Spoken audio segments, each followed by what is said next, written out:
2024 সালের 5 অগস্ট জুলাই বিপ্লবের পর পুনর্গঠিত আন্তর্জাতিক অপরাধ ট্রাইব্যুনালে আজকে প্রথম ফরমাল চার্জ দাখিলের মাধ্যমে আনুষ্ঠানিক বিচারের যাত্রা শুরু করল।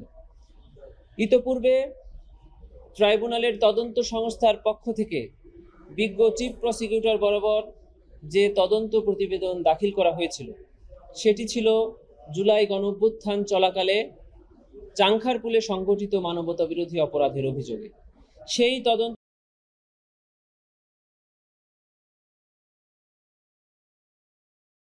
প্রতিবেদন এবং তদন্ত প্রতিবেদনের সাক্ষ্যে জমাকৃত তথ্য উপাত্ত পর্যালোচনা করে বিজ্ঞ চিফ প্রসিকিউটর আজকে ট্রাইব্যুনালে প্রথম ফরমাল চার্জ দাখিল করলেন। এই ফরমাল চার্জ দাখিলের পরে এটি ট্রাইব্যুনালে শুনানির জন্য উপস্থাপন করা হবে। ট্রাইব্যুনাল আইন অনুযায়ী যথাযথ আদেশ প্রদান করবেন বলে আমরা আশা করছি। এই মামলায় আসামির সংখ্যা কত? এই মামলায় আসামি সাবেক ডিএমপি কমিশনার হাবিবুর রহমান সহ 8 জন এবং এই মামলায় ভিকটিম শহীদ আনাস সহ মোট 6 জন। এখানে একটি অভিযোগে আনা হয়েছে, সেটি হলো 5 অগস্ট দুপুরে চাংখারপুল এলাকায় নিরীহ নিরস্ত্র ছাত্র জনতার উপরে নির্বিচারে গুলি করে 6 জনকে হত্যা করা মাধ্যমে মানবতা বিরোধী অপরাধ।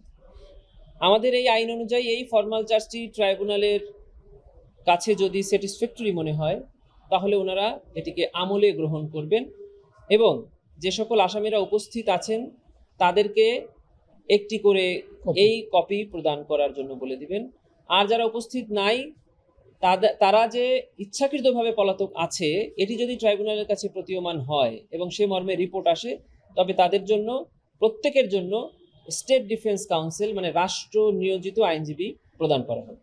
পরবর্তীতে 4 শুনানি, পরবর্তীতে সাক্ষী উপস্থাপন, এভাবেই ট্রাইব্যুনালের বিচার কাজ আইন অনুযায়ী এগিয়ে যাবে। দুজনের কেউই ট্রাইব্যুনালে এখন পর্যন্ত কোনো ব্যাখ্যা দেয়নি, তবে ট্রাইব্যুনাল রেজিস্ট্রারের অফিস পক্ষ থেকে আমরা জানতে পেরেছি যে 2 জন অভিযুক্তর কাছেই ট্রাইব্যুনালের এই যে নোটিশ সেটা জারি হয়েছে এবং সেই জারি হয়েছে মর্মে ফেরত এসেছে।